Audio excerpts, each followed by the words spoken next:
Hey you guys, this is Rafael from ShilohRelics.com. Hope you're all doing well. Hope you're having a good day. Things are good down here. All thankful to be alive and kicking, and hope you are too. Today we're going to talk about my favorite, one of my top 3 favorite Civil War projectiles.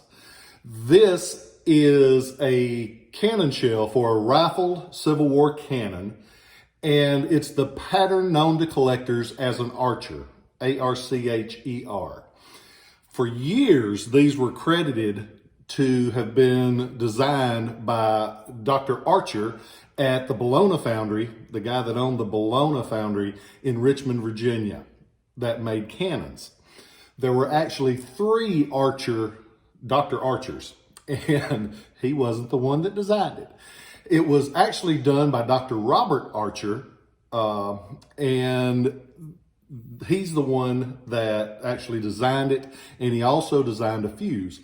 So he didn't get the credit for years that he deserves, but thanks to a few of the more updated books, we found out that he did it, and so hopefully from here on he will get the credit. They're a very distinctive shell, and I've always loved them because you see 2 things. You see a lot of variety in them, and you also see them dug at Shiloh. And I love Shiloh. It's such a wonderful place. If you ever get a chance to go to Shiloh, there is a place called Ruggles Line. And during the battle, General Daniel Ruggles lined up all the Confederate cannons to fire into what would become known as the Hornet's Nest. And up until that point, they say it is the largest concentration of artillery in the world. And it was all firing on the Hornet's Nest. There's different amounts of cannon that they say were used, but it was a lot. And the cool thing that the Park Service did, they have taken the Confederate cannon and put them all back on that row. So you can go down that line and you can see Tredegar from Richmond cannons. You can see Quimby and Robinson from Memphis, Tennessee made cannons. You can see the New Orleans made cannons. You can see the imported guns that the Confederates were firing, and they were firing several different kinds of projectiles. One of them that they fired was the 3-inch Archer. It's purely Confederate, nothing Yankee at all about this shell. The only closest it got to being Yankee is being fired at one of the Yankee soldiers. They're my favorite because there is a lot of variety. This one is one of the tougher ones to find. It's known as the flat tip 3-inch Archer shell. And it gets that, most of them are pointed at the top. This one has the little flat spot like this. And they're a tougher one to find. You see this big glob of lead at the bottom like this. This is what's known as a sabot or a sabot. And this is what was designed when it was fired out of that rifled cannon. The powder blast would explode and it would force that lead up, pushing the projectile, and it would make it take the rifling of the cannon to spin it like a bullet coming out of a rifled regular rifle. And it would make it more accurate, and it would make it go farther. So most of the time when you see these, the sabot is gone. And if the sabot is missing, it looks like this. And so as a collector, I think it's so cool to have one with and without, and that way you can show both versions, show what it looked like underneath. And they had that ribbed base to try to make the lead stay in place. Didn't work most of the time when it was fired, but you can see that they tried. And they make them in different sizes. They make them from a 3-inch version like this version. They make a 3.3-inch version for the rifled Confederate cannon, and then they make a 6.4-inch version, huge, that was fired out of a 100-pound cannon. Those are really rare. They only show up from island number 10 on the Mississippi River. There's, I think, 4, maybe 5 of them known. I had one of them, sold it years ago to a friend of mine out in California. I regret that to this day because I've never seen another one. Hope to have one someday, but That car note was a little more important at the time than that shell was. But this one is cool, and it's cool for a couple of reasons. First, it's got the sabot. It's still fully intact. It's Confederate, so that's a cool thing when you talk about a projectile. It's got a couple of casting traits that I love. When a shell came out of a Union armory or arsenal or a foundry, they were so specific because everything had to be just so, because for all of those years up to the war, they made sure that the sabot was perfectly aligned, that the bodies were smooth, that everything was detailed. When the Confederacy had to start making their shells, they realized we need these in service.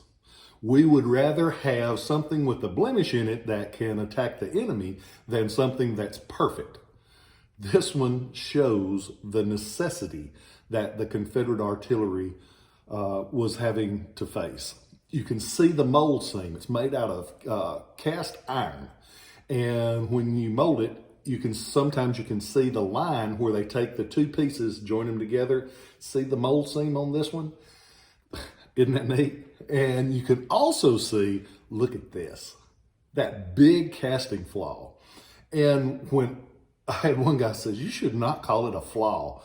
He said, that makes it sound so bad. And I said, but it is. And when you look at the flaws of things, it's not because they intentionally put them there. It's because the necessity forced it. When you see a sword guard and it's got a big casting flaw in it, but they sent it on out the door, it was because it was a guy on a horseback that needed that sword, and he needed the sword blade more than he needed a perfect sword guard.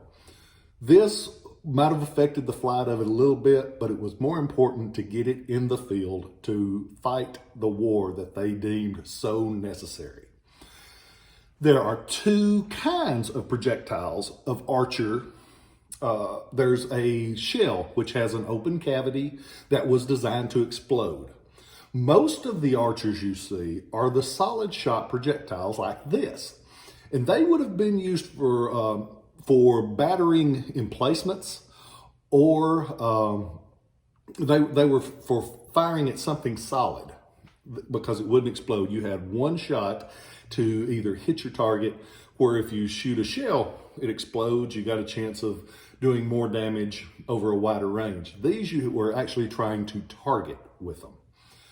This one is one of my favorites. You see them mostly from the early battles because they say they tumbled.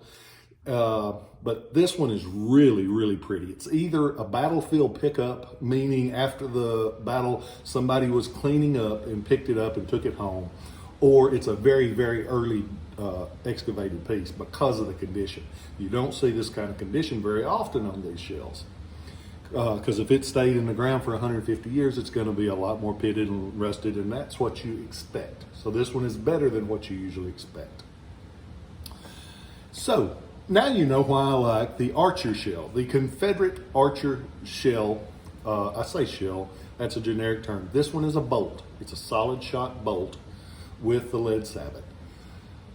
I hope that you go on to ShilohRelics.com. You look at this. There's several other kinds of projectiles on there.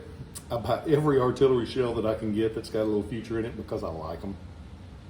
I would collect them. If I hit the lottery tonight, you will not own this one. I will keep it and several of the others. I hope that you guys are doing well. The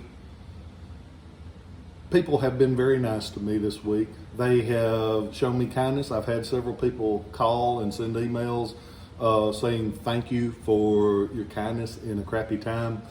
And we all need that little bit of kindness. I am so thankful for you guys. I'm so thankful I get to be with you guys.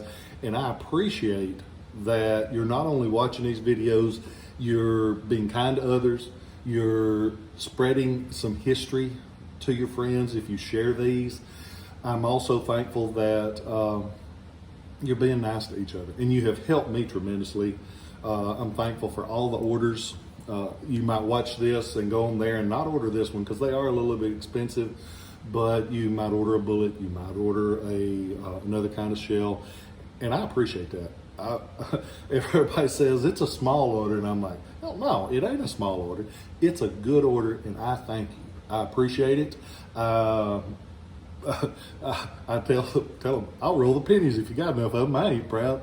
I appreciate you guys. I hope y'all have a wonderful day. I hope when you get that chance that you're kind to others, because we all could use a little bit more kindness. Remember, people care about you. I'll catch you next time, and I love you.